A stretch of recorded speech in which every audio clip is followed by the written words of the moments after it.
Shalom, shalom, everybody. Welcome back to another episode of the Pulse of Israel here, our eternal and ancestral homeland, the land of Israel, in our beautiful, ancestral, biblical, and indigenous capital, Jerusalem, since King David's time. Indivisible capital since King David's time. All right, it's so important. Not everyone knows the truth about Jerusalem. All right, here we go. This is a really, really deep episode today, and it's really important. And I want to be able to quote some important facts here for everyone to hear, to understand how serious a situation we are dealing with right now in Israel. All right? Because again, like I titled this video today, the Biden administration's war against Israel. Yes, it is that serious. And believe it or not, it's not even my title. This is the title of a recent Caroline Glick article, and she titled it The Biden Administration's War Against the Government of Israel. But this is really, really serious. On the one hand, I'm going to be giving you information from Caroline Glick's article, but there's much more than that. Caroline Glick refers to the basically the Biden administration's plan, subversion plan against the Israeli government to basically try to topple Netanyahu's government from the inside via working with leaders in Israel and the protest riot leaders in Israel. So we're going to get into that. But after that, it's even worse because we're going to get into information that a former Labor Party leader, right? He's from the political left. And we're talking about Chaim Ramon, who also happens to be a former justice minister. So he used to be a competitor to Bibi Netanyahu, and he's from the political left. And even he is today exposing information regarding the absolute, if I'd be nice, I'd say blindness, but I'm going to be politically incorrect and say absolute corruption within Israel's IDF senior command, which you could say might be working hand in hand with the Biden administration. But two instances, recent instances, just today and 2 days ago, of this former Labor Party leader and former justice minister for the Labor Party from the political left, exposing two really, really bad things about the senior IDF command and acting like a subversive force within Israel, not working together with the Israeli government to properly fight this war. So we'll get into that. All right. So those are two aspects. One is the Biden administration's actual involvement in trying to topple the Netanyahu government during this war and stop us from winning this war. And two, the issues about Israel's senior IDF and security establishment. So Caroline Glick in her article brings a protest leader named Ami Dror, who he had a WhatsApp group, a quote from one of his WhatsApp groups with his colleagues in the protest movement, and it was then reported upon by Channel 14 after the information was authenticated. And basically, Dror, in this WhatsApp group with the protest leaders, explained the White House's plan to overthrow the Netanyahu government. How does he know this? Well, Dror tells, and continuously tells his protest leaders that he is in touch. He is in touch, literally in touch, with people who work in the White House, basically insinuating that people who are talking for President Biden and his administration are in touch with him and maybe others within the Israeli anti-Netanyahu movement, and specifically him as a protest leader regarding the toppling of the Netanyahu government in the middle of the war. And he explains that the Biden administration's plan includes a couple of components. One, it's about the actions on the ground in Gaza, which has to do with the whole humanitarian aid issue, which we all know the aid goes to Hamas. A majority of it's taken by Hamas. The videos are out there showing Hamas terrorists literally taking the aid trucks to feed themselves and keep fighting us another day and hold on to our captives another day to abuse and torture them. So that's one aspect of the Biden administration's plan. The second aspect is the use of the UN Security Council, which again, that's already, we've seen how the United States has tried to put up, pass a resolution where basically it totally disconnects the captive issue of freeing our captives from enforcing a ceasefire. So it was basically an anti-Israel resolution to stop us from fighting. So that's on the United Nations Security Council front. And in addition, he says their plan includes, again, this is the Biden administration's plan, of extorting Israeli government ministers. And then on top of all that is their involvement, this is the Biden administration's plan, again, according to this Amid Dror, this protest leader, to support a mass civil protest movement on the streets of Israel. This is all a plan that's being worked on for months by the Biden administration to topple the Netanyahu government.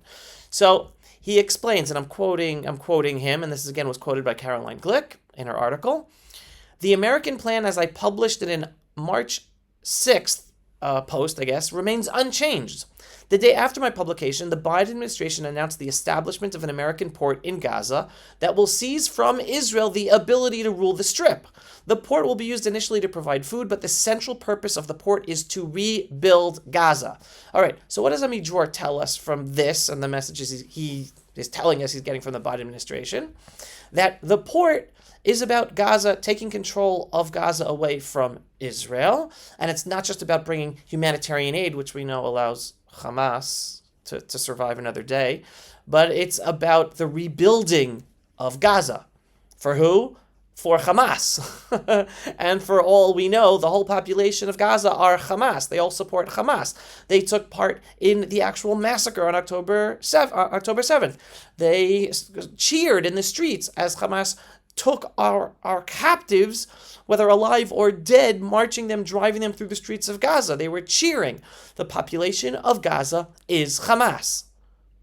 That's clear. And the Biden administration wants to rebuild it basically for all of them, so they remain living there and be continually able to terrorize Israel and Jews in Israel. That's the Biden administration plan.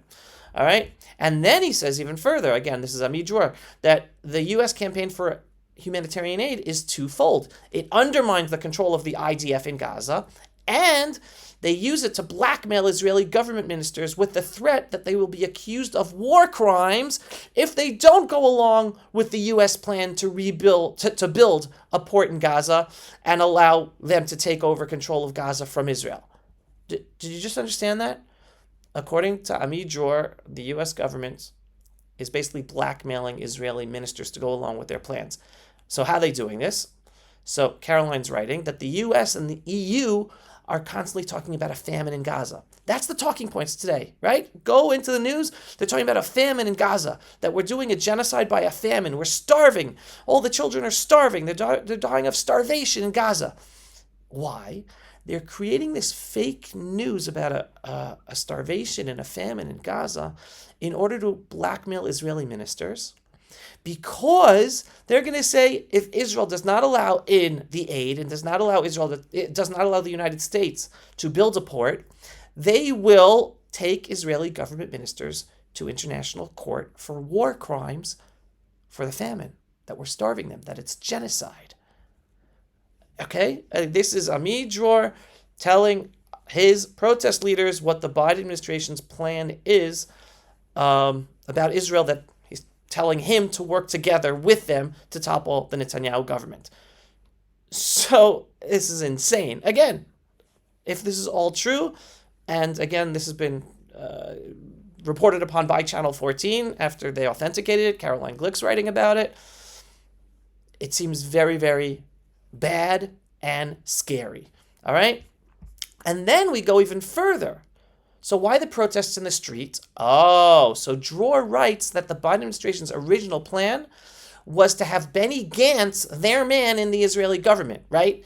At the beginning of the war, Netanyahu included Benny Gantz in the government in order to create a national unity government, because Benny Gantz is from the left, from the center left. So there was a lot of pressure to have him included in the war cabinet. That basically gives Netanyahu the facade that it's not the facade. It's true that the whole Israeli people is behind the government fighting this war. That it wouldn't just be a right-wing government, but that Benny Gantz really was Biden's man in the government. Right. So again, and who's Gantz? Gantz is sitting as a minister of war in the cabinet of the war cabinet, and he also happens to be Netanyahu's chief political rival. So the Biden administration had him there to be their inside man to get what they want done in the war, and also to be able to topple the government from the inside. So here's the kicker. Amit Dror says that Gantz lost their confidence. All right, he writes, and again quoted by Caroline Glick, that Gantz was summoned to the United States for a reprimand. He was humiliated, all right? The Biden administration humiliated him when he was there sitting in the office with them. The Americans said hair-raising things to him, that at the start of the war, the Americans demanded that he join the government. He is their man, the man who would ensure that Netanyahu and Ben Gvir wouldn't set the world on fire by going to war to defend ourselves, right? So he was brought into the cabinet to block the war in Lebanon, and he promised that he was going in for 6 weeks, and then he and the protest groups would take the government apart. After 6 weeks, he and some other government ministers, who he's naming Aryeh Deri from the Shas party, promised by January 1st they would deliver the goods and topple the government. But in practice, they failed. Okay? And when he didn't deliver the goods for the U.S. by toppling the government, the Biden administration understood they couldn't trust Gantz anymore. And that's why they humiliated him in that meeting that they called him into America. And I guess also giving him marching orders to continue if he'd be able to. But according to Dror, he failed them because he didn't topple the government yet. So once Gantz didn't topple the government, then the Biden administration moved to rely on the mass riots in the streets, the anarchy in the streets. Okay? And that's what we're witnessing now for the past week. That's what's been in the media. And even they're trying to fly over the prime minister's house and plans to burn down his house. I've talked about this before in other episodes. And the other night, Saturday night, Motzei Shabbat in Jerusalem, they were trying to get to his house in Jerusalem. So the mass protests, again, according to this protest leader, is very much coordinated with the Biden administration. They want it to happen in order to topple the government. Now, like I also keep on telling you, the people of Israel are behind the government to fight this war. 100%. The people of Israel want total victory. And they're not with this protest movement. They're not going into the streets. Even all the people who went to the streets against the judicial reform movement, it's all the same groups. Right? Anyone who understands Israel and Israeli politics, the groups leading the protests today are the same ones who were in the streets protesting against judicial reform. They were the same ones protesting against Netanyahu's legal cases, which they were all coming out as being fabricated, and that's why you don't hear about them in the news anymore, because they're all coming apart. They were basically all put together by the justice system and the deep state in Israel that wants to get rid of Netanyahu to bring him down using the law. They're all coming apart. So these are the same groups of people, same leaders who were out in the streets protesting there. The same groups were out in the streets protesting when Netanyahu was prime minister to get rid of him, the economic issue.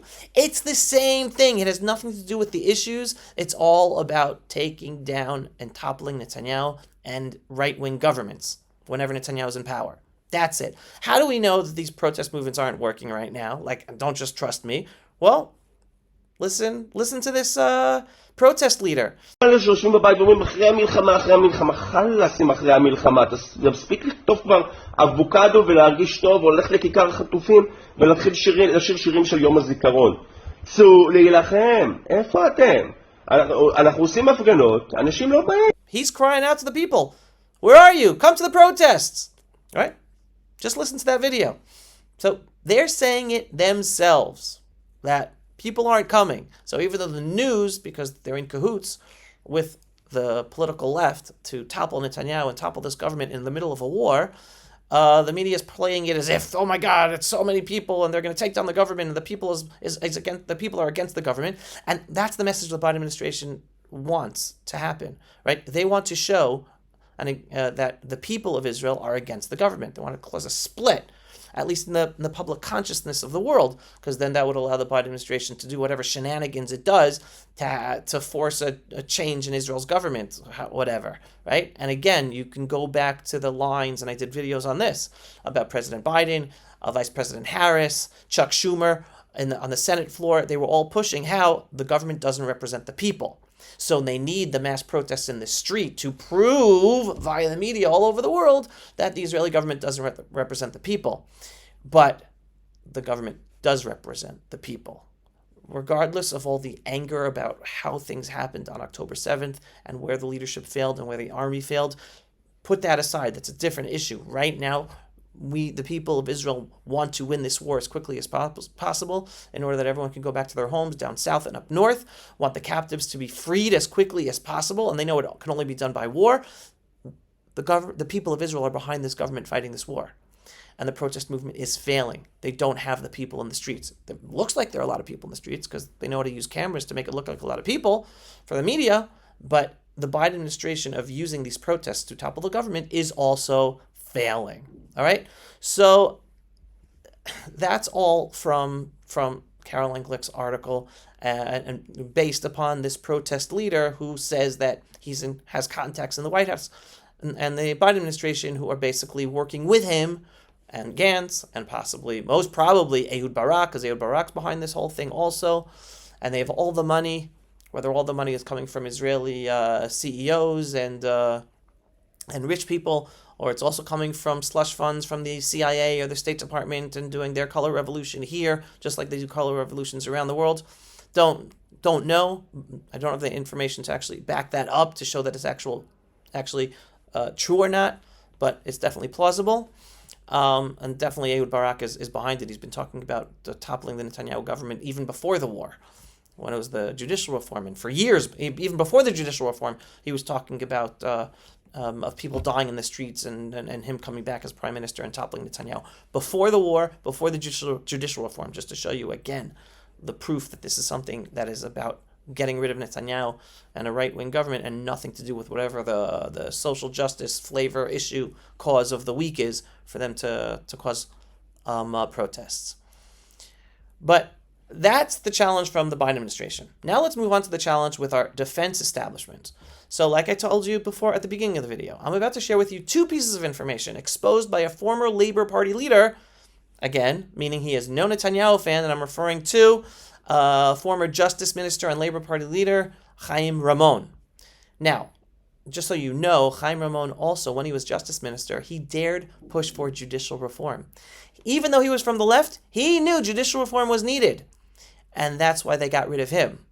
All right? While he was Justice Minister, they cooked up some case because he kissed somebody, and then they got rid of him, shamed him, got rid of him, and then the judicial reform that he, a leader from the Labor left, was pushing for judicial reform. So that's what the deep state does if you go up to try to change the basically judicial dictatorship that allows the deep state to run Israel and neuter our politicians and our governments from pushing in policy that they're voted in to do.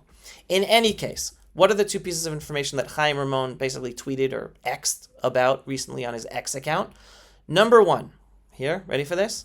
I'm quoting him. I recently learned that Prime Minister Netanyahu asked the Israel Defense Forces and the coordination unit in Judea and Samaria to review the establishment of an Israeli military government in the Gaza Strip after the failure of all attempts to find local Arab Gaza forces or even foreign forces to control the distribution of humanitarian aid in Gaza. But Israel's Defense Minister Yoav Gallant, who again, he came from the defense establishment, he was supposed to be one of the senior IDF command years ago, but they shot him down because he wasn't left enough. But now we see how he's working together with the security establishment and the requests of the Biden administration. In any case, Yoav Gallant, defense minister, together with the full backing of the chief of staff, imposed a complete veto on Netanyahu's plan to have an IDF force in charge in Gaza, meaning to take care of citizen issues, of civilian issues. So Netanyahu, because he had the veto from the security establishment and the senior echelon of the army, folded and withdrew his request. And again, and this is quoting Chaim Ramon, once again, the short-sighted stubbornness of the defense minister and obviously the senior commander of the IDF places Israel in front of a broken trough in regards to the collapse of Hamas's civilian rule in the Gaza Strip. Meaning, we have to have a solution. And we're the solution. Israel's the solution. We can't trust any Arab local forces. Hamas we can't trust. Palestinian Authority, they're just as bad as Hamas. They're the same as Hamas. They also support the killing of Jews. They also support terrorists and terror, and they're training in order to fight us and kill us in Judea and Samaria and all of Israel. Can't trust the Palestinian Authority. Can't trust foreign forces. Who's the only force to go into Gaza and take care of things? Israel. We must remain there forever. That's why I keep on telling you the only solution for Gaza is Israeli military remains there forever. We allow all Arabs who want good lives to leave, especially if they support killing Jews and destroying the state of Israel, and we reestablish Jewish communities in Gaza. That's the only solution, only just, moral, realistic solution to ensure there is no more terror from the Gaza Strip endangering Israel. All right, so in any case, that is piece of information number one from Chaim Ramon from a few days ago, basically telling us straight out that the senior command of the defense establishment is working against the government, against the prime minister, and what he wants to do or thinks is the best to do. It's like the security establishment run the country as opposed to them taking orders from the government what to do. But here comes the second piece of information that he just put out today. Okay? This has to do with an appointment of a senior intelligence officer in the IDF. Right? Because one guy just had to resign because of a health issue. So they assigned a temporary to a senior intelligence position called Itai Baron. That's his name. So this is what Chaim Ramon says. The appointment of Brigadier General Itai Baron to the temporary intelligence chief position shows the Chief of Staff and the Minister of Defense learned nothing from the October 7th massacre and did not forget any of the dangerous illusions held by the IDF before the Hamas attack. And now Chaim Ramon goes right into it with the proof. During his tenure as a research major in the intelligence corps between 2011 and 2015, Brigadier General Baron, this guy that was just appointed to the senior intelligence position, he was the one who led the whole misguided perception of keeping Hamas in power. Right? Baron received... I'm just going through, it's a translation of the Hebrew, so I'm not going into that, okay? And so in a sense, he believed the Hamas had to be in power. That was his intelligence advice to the government. He didn't think, and he thought, he's one of those people that thought, well, as long as we allow money to go to them, as long as they have their economy, as long as they have jobs and they come into Israel, everything will be fine. October 7th proved he was 100% wrong. He's part of the problem. How is he getting assigned to this temporary position at the head of intelligence? This guy has no intelligence whatsoever. He didn't read intelligence. I don't know how well he knows Arabic, but he definitely is not taking into consideration all the Arabic communications that come out of Hamas and the Arab world showing exactly what the plans were. We know that the intelligence had the plans of the attack, and they didn't take it seriously, and they didn't prepare, and they didn't think it was going to happen. And based on his advice between 2011 and 2015, they still want to keep Hamas in power. How the heck did the security establishment put this guy back in a position of power? Right? And then it goes even further. Even after he was released from the IDF, he continued to push this perspective that Hamas has to be kept in power. And as Chaim Ramon says himself, continued to promote this damned conception to see Hamas as negotiable and to spread the illusion of a deterred Hamas, which basically helped blind the IDF and political ranks to the danger inherent in the Hamas devil in Gaza. Right? And then... all right, Baron himself, he's quoting Baron from 2019. Baron explained that Hamas has had 7 conflicts and wars. They probably realized that the public in Gaza would not turn against them if they stood aside. And then in 2020, or in a 2020 report, he wrote, Hamas does not wish for escalation, because he works for the INSS Institute. So he's doing this as part of intelligence research reports for the INSS Institute. They don't wish for escalation and recommended to the political level to mark Hamas as a temporary responsible address in the Gaza Strip to achieve a prolonged ceasefire with it, and in exchange for extensive economic relief. There we go. Okay? And then in 2021, during the Guardian of Walls IDF operation in Gaza, Baron estimated that the deterrence of Hamas has been achieved. So here we go. This is Chaim Ramon, a former leader of the Labor Party, of the political left, calling out the blindness, not of the security establishment pre-October 7th, but of their blindness today to continue to hire senior people for positions who are directly responsible for failing to stop the massacre on October 7th. He goes on, in April 2023, in an extensive interview with Haaretz newspaper, Baron explained that for the old problems of the intelligence, biases of perceptions of various kinds, the failure of imagination, sticking to a concept, we have found solutions. All right, no, basically... He's basically going against everything about it. He's saying he's for other opinions, and yes, he is against all other opinions because he kept on pushing for years the opinion that Hamas is deterred and we have to work with Hamas. All right? And again, Chaim Ramon's words, in reality, the intelligence, the chief of staff, and the minister of defense not only insist on sticking to the concept that led to the October 7th disaster, but they are determined to continue appointing people who are consistently and resolutely wrong, who hold only one opinion, who are impervious to any different opinion, and who will lead us to more disasters in the future. The public should demand that everyone who is part of the concept at the political level, the military level, and the public level, meaning thinking that Hamas is deterred and only having a good economy would be fine, should refrain from engaging in public affairs for the foreseeable future, and certainly that the leaders of the concept should not be appointed to important positions such as research sergeant. Right?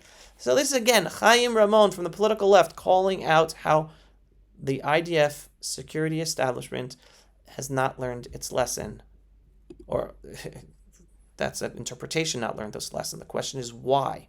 Why is it continuing with its failed understanding of our enemies and our enemies' intentions and misreading, not misreading, ignoring the intelligence? The intelligence is clear. Hamas wants to destroy Israel. Hamas's charter states that it wants to kill Jews all over the world. How can you have someone in the position of intelligence who ignores the ideology beyond Hamas, that ignores the Palestinian Authority Charter, which is also the salami approach to destroy Israel? How do these people consider themselves intelligent, to be part of intelligence? How do these people have positions, senior IDF command? And now I'm going to come up with a last point that shows that potentially a corruption of the senior command in Israel has to do because they are not necessarily looking out for the interests of Israel, but they are heavily influenced by the security establishment of the United States of America. Case in point, just the other day, it was announced that Israel would be buying, I think, 35 billion shekels worth of planes, F-35s and F-15s from America. All right, on one hand, wonderful, we're getting these planes.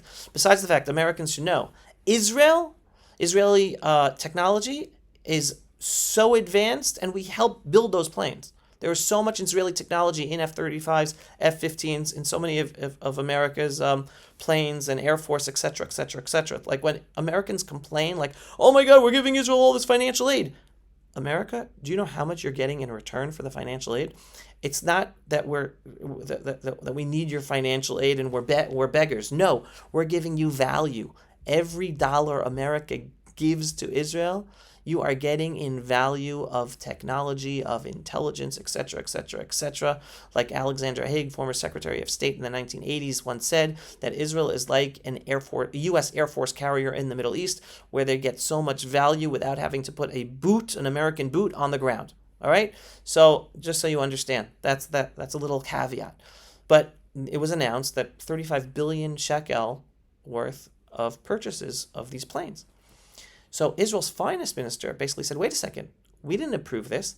Let's look over the deal. Let's see if this makes sense. We haven't had an assessment of Israel's security needs post-October 7th because Obviously, the security establishment failed in understanding Israel's security risks, and it wasn't ready.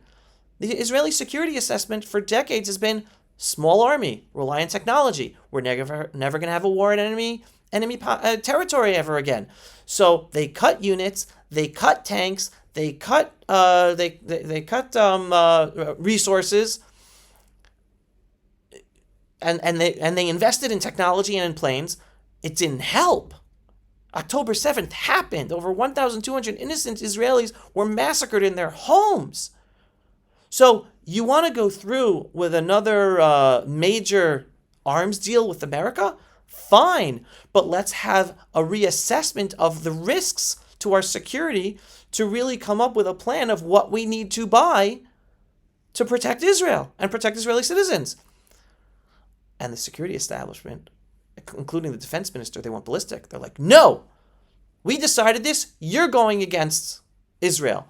How can the Minister of Finance be going against Israel by requesting a proper assessment of security needs before deciding to spend 35 billion shekels, I think that's the amount, on arms? I mean, I've seen some people say, wait a second, we have to fight over 150,000 long-range missiles of Iran in Lebanon via Hezbollah. Iran has long-range missiles. Maybe we should be spending some of that money to buy long-range missiles. Like, why buying all these planes? Maybe some planes are necessary, maybe many of them, maybe only some of them, maybe more F-15s than F-35s, maybe more F-35. I don't know. But let's have an assessment. The finance minister is asking for an assessment, a professional assessment, to then come up with the right decision of what that money should be spent on purchasing to protect Israel. And the defense establishment, the senior higher commands of the IDF and the defense minister, they don't want an assessment. They want to be given a blank check to tell the people of Israel, this is what we need. After the people of Israel no longer trust them because they ignored all the intelligence and they shut down our army to be a small army, not prepared for October 7th. So again, how much are our senior intelligence leaders making their decisions, senior IDF leaders making their decisions because they're seriously thinking about what's best for Israel, or because they know after they finish their IDF career, they go on for careers in U.S. think tanks or U.S. Connected companies, military companies, munition companies, lobbying. Don't know. It's definitely plausible. And also, their continued careers could be very much connected to how much they follow what the Biden administration and the U.S. foreign policy establishment tells them to do. That they're not necessarily listening to what the needs of the Israeli people, but they're thinking, I must listen to what America tells me and what the Biden administration tells me more than what really needs to be done to protect Israel and Israeli citizens. Now, this all sounds so scary, okay? Because here I'm talking to you about the Biden administration literally allegedly involved in toppling the Netanyahu government using a multifaceted plan. And then how we can't even trust our senior IDF intelligence leaders because they're basically just promoting all the people who led to the failure of October 7th. With that, I'm going to tell you, like I always tell you, do not be dismayed. Do not be depressed.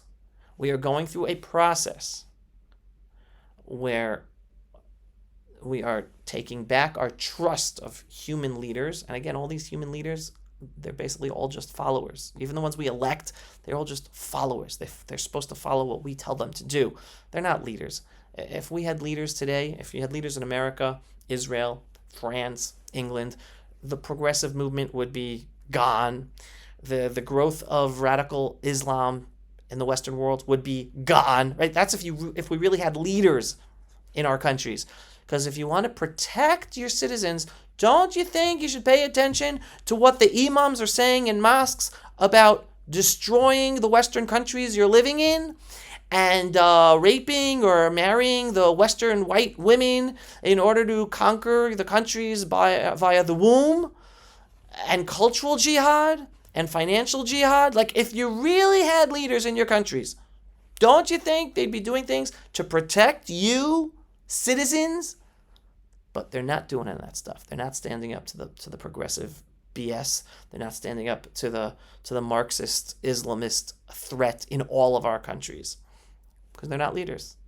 They're followers. They're followers. Whoever they're following orders. Whoever's telling them to give orders, or whoever's giving them money, or whatever other interests. It's not you, the citizen.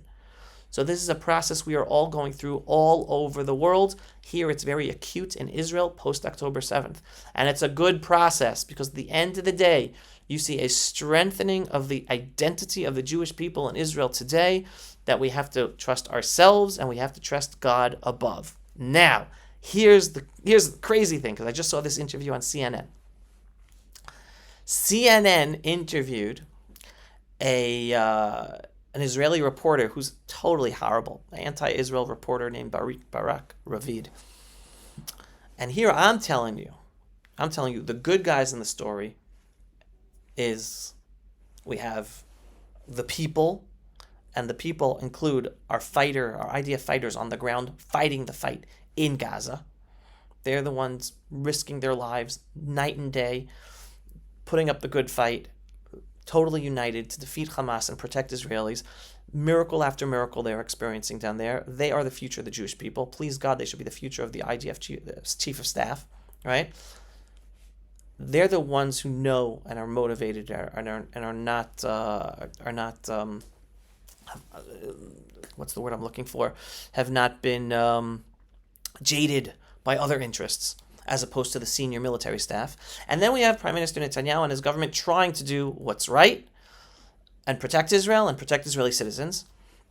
Who do we have in the middle? We have in the middle the senior IDF staff. Okay, they're the problem. The intelligence, the senior staff, they're the problem. So what is Barak Ravid saying on the CNN interview? He's basically saying, no, we have problems. He was using the case of the aid workers who were mistakenly killed in Gaza. I don't know who killed them. I don't know how they were killed. But you want to know something? I put my 110% support behind the IDF and IDF soldiers, because whoever is killed in Gaza, it's the responsibility of Hamas. You don't want to be killed in Gaza? Whether you're a fighter, whether you're a civilian, whether you're an aid worker, well, pressure Hamas to surrender and return our citizens immediately. Until then, any single person killed in Gaza is the responsibility of Hamas. Even if it happened by an IDF bullet or an IDF bomb, it's Hamas' responsibility, because Hamas uses civilians and aid workers and UNRWA is Hamas, as part of their war strategy to make us look bad. So Hamas is responsible. But Barak Ravid on CNN, right, was basically saying, oh my God, that shows you that there is a moral problem with the fighters on the ground in Gaza, and they're not listening to the moral code of ethics of the top echelon of the IDF. What's he trying to do? He's trying to paint the picture to the world that the top echelon are the good guys and the IDF fighters on the ground are the bad guys. This is the low-level journalism. And he's an Israeli journalist, but works for international papers and Axios and whatever. Like, he writes for Haaretz, I think, or used to write for Haaretz. He's a bad journalist. He's a bad journalist. And this is what he's saying. So he's again giving the message that it's the ones on the ground who are the problem. It's the top echelon of the IDF who are the good guys. So again, I don't want you to be dismayed. I don't want you to be depressed. We're going to come out of this. We're going to come out of this because we believe God above is running the show. The Jewish people are returning to our ancestral identity as proud Jews who are supposed to live in our ancestral homeland here in the Middle East. We're not Swedes. We're not French. We're not Americans. We're not Canadians. We're not Australians. We're not Indians. We're not Ethiopians. We are Jews. Jews from Judea, here in our ancestral homeland. Our culture is from here. We have to return to know how to live in the Middle East with our neighbors in the Middle East. Not acting like Americans, not acting like Swedes, not acting like French or the British. Acting like Judean Jews in our ancestral homeland in the middle of the Middle East. That is the process the Jewish people are going through right now, today. And the backstabbing, both of the Biden administration, the Western governments, and the whole progressive world, it's been a wake-up for many Jews who have prided themselves on thinking that they were progressive and fighting all those fights on social justice causes, all of a sudden to realize, oh my God, they all hate us. All those partner organizations in the Western enlightened, progressive, social justice world, they're showing their true colors. They hate Jews. They hate Jews in the name of Palestine, the fake invented cause. So it's bringing Jews to return to their Jewish identity. So it's a positive process we're going through, and ultimately many of those people, regardless of what religious level, are strengthening their belief in God. So it's us strengthening our identity as the Jewish people, strengthening belief in God above. That's the winning combination. Have faith. Have faith. We're going to come out of this much bigger and stronger than before, getting rid of all the rot and corruption and leaders within the Jewish people who are part of the problem and continue the problem and are not part of the solution. So hold on, folks. I'll give more messaging and connected to the Passover holiday that we're coming up to. But in the meantime, I think I've spoken enough. I've given you enough information to chew on. Things are going to be good. We're still going to have rough roads ahead. I mean, we might have a war with Iran any day, and Iran might do stuff against us any day or against Jews around the world any day. We're going to overcome it all. Hold on to your faith. Hold on to the process. We have a saying in Hebrew, Am hanetzach lo mefached miderech haruka. The eternal people is not afraid of the long journey ahead. Hold on to that. We're getting closer and closer to the end, but it's still a long journey with bumps on the road. We are the eternal people, the Jewish people. Hold on to your faith. We're going to make it through this bumpy ride. Signing off for another episode of the Pulse of Israel in our eternal and ancestral homeland, the land of Israel, in our beautiful, biblical, indivisible capital, Jerusalem, since King David's time. If you are not yet a subscriber to Pulse of Israel, go to pulseofisrael.com and click to subscribe for the inspiring, politically incorrect truth that you hardly hear anywhere else. And if you like these programs and you want to help us get this information out to more people, go to pulseofisrael.com and click on the donate button every once in a while. Shalom, everyone. Thanks for watching. Pulse of Israel, frontline videos from the Holy Land. Support our work by donating today.